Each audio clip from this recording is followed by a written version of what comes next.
तो yes ma'am. हमारे पाठ का नाम है स्कूल की छुट्टियां, जिसके लेखक हैं आर के नारायण। आर के नारायण जो हैं, आप सबको ही पता है, बहुत अच्छी अच्छी उनकी जो रचनाएं हैं वो बच्चों के ऊपर है। मालगुडी डेज अगर आपको याद हो, बहुत अच्छी उनकी एक बुक थी जिसमें उन्होंने बच्चों के बचपन में कैसे उस पर एक सीरियल भी बना था। तो कैसे बच्चे जो हैं बचपन में कैसे उनकी शरारतें होती हैं, उनके ऊपर उनके अनुभव जो होते हैं, कैसे वो शरारतें करते हैं, कभी उनको पनिशमेंट मिलती है, जो उनके उन सब के आधार पर उन्होंने अलग अलग अनुभवों और ग्रामीण जीवन को उन्होंने बहुत अच्छे से उसमें बताया है। तो उनकी रचनाओं में बच्चे जो हैं वो हमेशा मुख्य पात्र के रूप में अधिकतर रहते हैं। तो जो हमारा स्कूल की छुट्टियां हैं, नाम से ही पता चल रहा है, अभी हमारी तो छुट्टियां समाप्त हो गई हैं।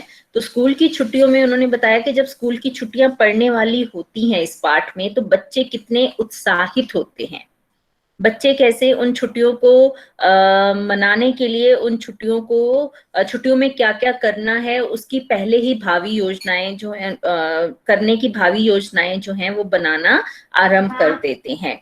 तो अब यहाँ पर इस पाठ में उन्होंने बताया है कि अप्रैल के महीने में जब 2 सप्ताह पहले परीक्षाएं होने वाली थी, तो स्वामीनाथन को लगता था कि पिताजी का मिजाज जो है वो बहुत खराब होता जा रहा है।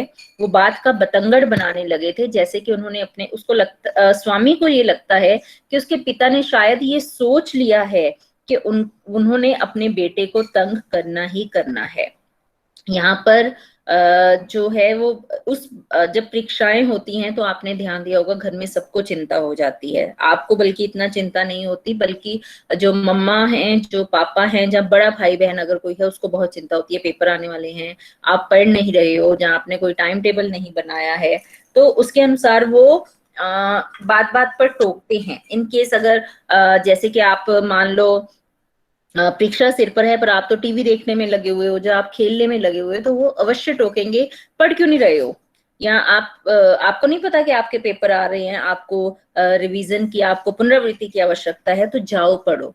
तो यहाँ पर स्वामी के साथ भी यही मुश्किल थी कि जब जैसे ही वो कुछ करने लगते थे, जैसे कि उन्होंने बोला कि जैसे तालुका दफ्तर, जो गांव का जो दफ्तर है उसमें जैसे आपको पता है घंटाघर सब जगह होता है, घंटे वहां पर घड़ी जो है वो लगी होती है। तो 9 बजने के बाद जैसे ही उसकी आवाज कहीं सुनाई देती तो पिता के कमरे से आवाज आती कि स्वामी तुम अभी सोए नहीं। उसके पिता जो हैं वो थोड़े समय के, थोड़े अनुशासन के पाबंद थे, तो उनको लगता था कि हर काम जो है वो समय पर होना चाहिए। तो उसे कहते हैं कि तुम अगर अभी नहीं सोए हो तो तुम कल सुबह जो है जल्दी उठकर कैसे पढ़ोगे। तो ये समय जो था वो स्वामी को अपने लिए बहुत कठिन समय जो है वो प्रतीत हो रहा था। तो एक दिन उसने चिढ़कर पिता से कहा कि आप परीक्षा को लेकर इतने परेशान क्यों हो। तो उसके पिताजी उसे क्या समझाते हैं कि अगर तुम फेल हो गए, तो उसने स्वामीनाथन ने कहा कि मैं फेल तो हो ही नहीं सकता, मतलब उसमें विश्वास था, जबकि वो इतने अच्छे से पढ़ते नहीं थे, परंतु फिर भी उनको था कि मैं तो पास हो ही जाऊंगा। तो उसके पिताजी कहते हैं कि जब तुम पढ़ोगे नहीं, सवालों को ठीक से देखोगे नहीं, तो तुम फेल हो जाओगे। और फेल होने का सबसे बड़ा नुकसान क्या होता है कि आपके जो मित्रगण हैं, आपके जो साथी हैं, आपके जो सहपाठी हैं, वो सब अगली कक्षा में चले जाते हैं और आपकी जो पिछली कक्षा के विद्यार्थी हैं वो आपके साथ आपकी कक्षा में आ जाएंगे। तो यहाँ पर वो उनको समझाते हैं पिताजी, तो तुम्हें कैसा लगेगा कि तुम्हारे सारे दोस्त जो हैं वो अगली कक्षा में चले जाएंगे और तुम पिछली कक्षा में ही रह जाओगे। पिछली कक्षा के विद्यार्थी, आपको पता है कि फिर बुली भी करते हैं। आपको स्वयं का जो आत्मविश्वास है वो गिर जाता है कि मैं तो भी, मेरे साथ ही आगे हैं, जो मेरे साथ जो मेरे से छोटे हैं बच्चे, वो मुझे क्या समझेंगे, वो मुझे नालायक समझेंगे, या वो मुझे तंग करेंगे, या उनके मन में क्या आएगा कि मैं फेल हो गया, क्या मैं एक कक्षा में भी पास नहीं हो सकता था। तो ये सारी बातें जो हैं उसके पिताजी जब उसे समझाते हैं तो उसे लगता है कि बात तो ठीक है, इसमें मेरा ही नुकसान है। तो वह परीक्षा की तैयारी करने में लग जाता है। तो स्वामीनाथन जो है वो आधा घंटा जो है दशमलव, दशमलव कहते हैं डेसिमल को, कि दशमलव के सवालों अर्थात मैथ्स में, गणित में वो अपना आधा घंटा लगाता है। अब उसके बाद उन्होंने परीक्षा के अंतिम दिन की इसमें घटना बताई है कि सूखे होंठ, सूखा गला, स्याही से रंगी उंगलियां और थकान, और दूसरी तरफ परीक्षा समाप्त होने की खुशी के साथ स्वामी अंतिम दिन परीक्षा भवन से बाहर निकलता है। तो पूरे समय की जो है उसमें उन्होंने बताया है कि परीक्षाएं दे देकर वो थक चुका है। तो उस समय जब वो जो अंतिम परीक्षा है उसमें थकावट तो है, परंतु ये खुशी भी है कि इसके बाद उनकी जो छुट्टियां हैं वो आरंभ हो जाएंगी। Excuse me ma'am. यस बेटा। मैम स्याही पेन होता है? स्याही इंक को कहते हैं बेटा, जिससे हम लिखते हैं। पेन कलम होती है। ठीक है, तो इसमें अंतिम पेपर की जो घटना है उसके बारे में बताया है कि जब वो जल्दी से परीक्षा देकर बाहर आ जाता है तो उसको लगता है, वो देखता है कि मैं तो अकेला ही बाहर हूँ। कई बच्चे जो है वो बड़े, उनको क्या होता है कि हम सबसे पहले पेपर खत्म करके बाहर निकल जाएं, पर वो जल्दी जो है वो कई बार आपकी परीक्षा पर भारी पड़ जाती है। तो यहाँ पर स्वामी के साथ भी यही हुआ। बड़ी बड़ी मुश्किल से वो समय व्यतीत कर रहा था कि कैसे मैं जल्दी से जल्दी बाहर जाऊं, कोई नहीं उठ रहा था। जब वो उठकर बाहर आ जाता है तो वो देखता है कि कोई और तो बाहर नहीं है। तो वो सोचता है कि उसे इतनी जल्दी बाहर नहीं आना चाहिए था, लेकिन वह हाल में कैसे रुक सकता था। तमिल का पेपर 5 बजे तक चलने वाला था और उसने आखिरी सवाल की आखिरी पंक्ति जो है वो 4:30 बजे तक लिख ली थी। सभी प्रश्नों के उत्तर उसने संतोषजनक रूप से, संतोषजनक मतलब सेटिस्फाइड रूप में, कि उसे लगा कि उसने सारे प्रश्नों के उत्तर सही दिए हैं। छठा उत्तर जो था, छठा मतलब 6 नंबर का जो प्रश्न उत्तर था वो सबसे अच्छा था। प्रश्न क्या था कि ब्राह्मण और शेर की कहानी से क्या शिक्षा मिलती है। कहानी क्या थी उसके बारे में भी पाठ में बताया है कि एक ब्राह्मण जो है वो तालाब के किनारे से गुजर रहा था। दूसरे किनारे से एक शेर ने उसे आवाज लगाई और उसने सोने की चूड़ी देने की बात कही। ब्राह्मण ने पहले तो चूड़ी लेने से मना कर दिया, किंतु जब शेर ने अपने को भोला भाला और सच्चा बताया तो ब्राह्मण पानी में चलकर उसके पास आ गया और जैसे से पहले कि वह चूड़ी लेने के लिए हाथ बढ़ाता, कि पंडित ने सोचा कि मैं चूड़ी दे देता हूं, जैसे ही उसने हाथ बढ़ाया वह शेर के पेट में पहुंच चुका था। तो यहाँ पर स्वामीनाथन सोचता है कि मैंने तो कभी ये सोचा ही नहीं कि इस कहानी में कोई शिक्षा हो सकती है। क्यों? अब देखो, लेकिन अब उसे लगा कि उसमें शिक्षा जरूर होनी चाहिए, क्योंकि प्रश्न पत्र में कहा गया है। फिर उसने 1 मिनट लगाया और सोचा कि शिक्षा तो यही हो सकती है कि शेर सोने की चूड़ी दे तो हमें नहीं लेनी चाहिए, या सोने की चूड़ी का प्यार जो है वो आदमी की जान ले लेता है। तो वो सोचता है कि दूसरे जवाब में अधिक शिक्षा है और वो लिख देता है। लिखने के बाद जब वो हॉल की बड़ी घड़ी की ओर देखता है तो आधा घंटा अभी और था। अब वो करे तो क्या करे। यहाँ पर बच्चे एक ध्यान आप देखो कि अगर जब अध्यापक कक्षा में पाठ पढ़ाता है, जैसे हम कल भी बात कर रहे थे कि हर पाठ में नैतिक मूल्य, हर पाठ में एक शिक्षा जो है वो अवश्य होती है, और अध्यापक सदैव उस छुपी हुई बात पर, उस छुपे हुए मूल्यों पर चर्चा करता है।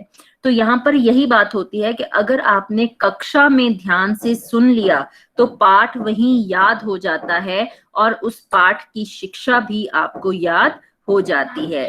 पर स्वामीनाथन ने तो कक्षा में सुना ही नहीं कि अध्यापक ने क्या बोला, तो इसलिए उसको पता ही नहीं चला कि पाठ के बीच में शिक्षा यही है कि लालच नहीं करना चाहिए, और जो मनुष्य का स्वभाव है, कोई भी, चाहे वो जानवर है चाहे मनुष्य। अब देखो यहाँ पर शेर था, शेर का स्वभाव ही शिकार करना है, और पंडित जिसे हम बहुत ज्ञानी मानते हैं उसने ये सोचा ही नहीं कि ऐसा कैसे हो सकता है कि शेर के सामने उसका शिकार खड़ा हो और वो शिकार ना करे। उसी गलती के कारण, उसी एक बुद्धि, उस सही ढंग से ना सोचने के कारण ब्राह्मण अपनी जान जो है वो गंवा लेता है। और स्वामी को कक्षा में ना सुनने का नुकसान ये होता है कि उसे सही रूप से पता ही नहीं चल पाता कि पाठ के अंदर या कहानी के अंदर शिक्षा क्या है। चलिए, वो जैसे भी है उत्तर लिखता है और वो बाहर जो है हॉल से निकलते हुए उसे अटपटा तो लग रहा था, परंतु फिर भी वो जल्दी से हॉल से बाहर आने की कोशिश करता है। तो दो दो टोलियों में आई थिंक मैंने कुछ यहाँ पर उन्होंने बात की कि जब वो बाहर निकलता है सब हॉल में इकट्ठा हो जाते हैं और एक मिनट बेटा, तो चारों ओर का जो उत्साहपूर्ण वातावरण था उसमें बहुत कोलाहल था। सब लोग जो हैं वो आपस में बात कर रहे थे। यहाँ पर एक पैराग्राफ जो मुझे लग रहा है पीपीटी में मिस है, जब वो एक दूसरे से बात करते हैं, सब बात करते हैं कि प्रश्नों का उत्तर कैसे लिखा है, कितने पृष्ठों में लिखा है। तो जब सब बात बताते हैं कि उत्तर जो है वो आधे पृष्ठ में या पौने पृष्ठ में उन्होंने लिखा है, तो स्वामीनाथन वहां पर भी झूठ बोल देता है, जबकि उत्तर तो उसने 2-3 पंक्तियों में ही लिखा होता है। परंतु स्वाभिमान कह लो कि मुझे सब नीचा बोलेंगे या मुझे सब नालायक बोलेंगे, तो वो कहता है कि मैंने तो उत्तर जो है वो आधे से अधिक पृष्ठ में लिखा है। तो वहां पर सब चलो बात खत्म होती है। जब हेडमास्टर जी आते हैं, घंटी बजती है, सब सहपाठी आपस में बातें करते हुए बाहर निकलते हैं। हेडमास्टर जो है वो मंच पर आते हैं और शोर के थमने का इंतजार करने के बाद बच्चों को एक छोटा सा भाषण देते हैं, जिसमें वो बताते हैं कि छुट्टियों में आपको कैसे करना है। वो कहते हैं कि स्कूल जो है वो जून 19 तारीख तक बंद रहेगा और 20 जून को खुलेगा। तो और आशा व्यक्त करते हैं कि लड़के जो हैं वो अपना समय नष्ट नहीं करेंगे। जैसे हम लोग आपको काम देते हैं कि छुट्टियों में केवल आप खेलने में ही ना रहो और अपना सब कुछ काम जो है, पाठ्यक्रम जो है वो भूल मत जाओ, तो इसलिए आपको हॉलिडे होमवर्क जो है वो थोड़ा दिया जाता है। तो उसी तरह वो भी उनको बताते हैं कि अगली क्लास की किताबों पर आप लोग नजर डालते रहना, कहानियों की किताबें पढ़ना, मतलब कई तरह के ऐसे छोटे छोटे निर्देश जो है वो देते हैं। तो 1 मिनट में उन्होंने बोला कि प्रार्थना होगी और उसके बाद सब लड़के जो है वो अपने घर में जा सकते हैं। प्रार्थना के अंत का वातावरण का यहाँ पर बताया गया है कि कैसे प्रार्थना के अंत में उनको लगता है कि जैसे तूफान ही आ गया है, क्योंकि वो जो खुशी है, वो जो उत्साह था, वो सब बच्चों के चेहरों पर दिखाई दे रहा था। चित्र में भी आप देखोगे कि कैसे वो लोग भाग रहे थे, ऊंची आवाजें, चिल्लाहटों का झुंड जो है। और जब भागना होता है तो हम सब अनुशासन और सब निर्देश जो है वो भूल जाते हैं। तो यहाँ पर भी सब बच्चे जो हैं वो झुंड के झुंड बनाकर गेट से बाहर निकलने का प्रयास करते हैं। मनी जो है, जो उसका मित्र था स्वामीनाथन का, वो भी स्कूल के गेट पर तेजी से जाता है। किसी का कलम, यहाँ पर थोड़ा सा स्पेलिंग एरर हो गया, कोई बात नहीं, मैं इसको ठीक कर दूंगी। किसी का कलम छीनता है, किसी की दवात, दवात कहते हैं इंक पॉट को, जिसमें पुराने समय में अगर आप मम्मा पापा से या दादा दादी से स्पेशली पूछना कि उस समय हमें तख्तियां मिलती थी और उस पर कलम और स्याही से लिखना होता था, और फाउंटेन पेन आते थे जिनमें इंक भरनी होती थी, स्याही। तो इसीलिए उस समय दवातों का दवात होती थी, जिसमें एक बड़ी बॉटल होती थी जिसमें स्याही भरी होती थी, और बच्चे अपने पास रखते थे, और एक ही पेन होता था। बड़ा अच्छा, अगर हम देखें कि उस समय बचत का भी बड़ा अच्छा प्रयोजन था। क्योंकि अब क्या है, हम 10-10 पेन रखते हैं और हमें कोई वैल्यू नहीं है। तब एक ही पेन लिया जाता था और उसमें स्याही भरकर हम उसका प्रयोग करते थे। मतलब मैंने खुद अपने बचपन में बहुत फाउंटेन पेन का प्रयोग किया है। उसके बाद ये पायलट पेन आया, तो पायलट पेन में भी वही था कि हम एक पेन लेते थे, उसमें रीफिल हो जाता था। पर उसके बाद जैसे जैसे वैरायटी बढ़ती गई, बच्चों का थोड़ा वो ये भी बढ़ता गया, अच्छा ये भी पेन होना चाहिए, वो भी पेन होना चाहिए। तो इसमें हम ये बात भूल जाते हैं कि ये जो प्लास्टिक है ये हमारे लिए कितना हानिकारक है। कहाँ पर हम सिर्फ केवल अगर एक पेन लेते हैं, उसमें हम रिफिल करते हैं, तो पूरे साल में हमने सिर्फ पर्यावरण को बचाने में बहुत बड़ी भागीदारी दी है। परंतु वहीं हम जो 5-5 रुपए, 10-10 रुपए वाले इतने पेन पूरे साल में यूज करते हैं, इतना प्लास्टिक जो है वो हम डस्टबिन में डालते हैं जो रिसाइकिल नहीं हो सकता, और उससे जो हानिकारक रेडिएशंस निकलती हैं, चीजें निकलती हैं जो हमारे वातावरण को खराब करती हैं। तो अगर हम पुराने समय की बात करें, वो हमें लगता है कि थोड़ा आउटडेटेड है, पर कई चीजें जो है वो प्रकृति के लिए बहुत अच्छी थी। तो यहाँ पर भी वो वही बात करते हैं कि एक दूसरे से कोई किसी की दुआत लेता है, स्याही उड़ाता है, लड़कों की खुशी और उत्तेजना जो है वो सारी भरी हुई है। और एक एक चीज के टूटने पर जो खुशी उनको लगी कि हमने किसी को तंग कर लिया, जबकि ये गलत है, पर फिर भी आपने भी देखा होगा क्लास में, अगर आप किसी को तंग करते हो, आपको ना अंदर से बड़ी खुशी, जबकि वो गलत है, तो फिर भी आप वो उत्साह लगते हो कि मैंने पता नहीं कितनी बड़ी उपाधि जो है वो हासिल कर ली है, जहाँ जीत हो गई है। तो वहां पर पुलिस का एक सिपाही भी सड़क से गुजरता है। मनी उसे आवाज देता है कि सिपाही जी, जानबूझकर तंग करने के लिए, जैसे हम बोलते हैं कि इन लड़कों को गिरफ्तार कर लो, और इसके साथ ही सैकड़ों कंठ, कंठ मतलब गले, और सैकड़ों लोग बच्चे जो हैं उनके गलों से एक विजय घोष मतलब एक हंसी जो है वो निकलनी शुरू हो जाती है। और इसी तमाशे में स्कूल का एक चपरासी है जिसका नाम सिंगाराम है, वही एक व्यक्ति था जो आजादी के इस उत्साह से खुश नहीं था। और जैसे ही उसके कानों में ये खबर पड़ती है कि उसकी पगड़ी को रंगने की योजना बनाई जा रही है, तो वह डंडा लेकर भीड़ की तरफ दौड़ता है।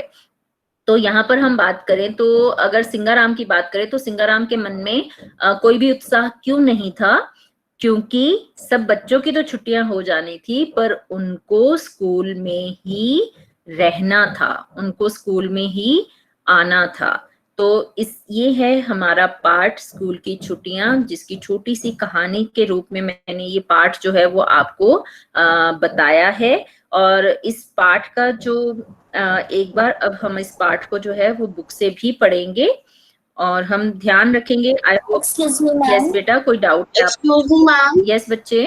मैम स्लाइड शेयर कर दो। मैम बुक की पीडीएफ की जरूरत नहीं है मैम, इसी में सारा चैप्टर था। सारा चैप्टर इसमें आ गया था ना? चलो ठीक, इसमें एक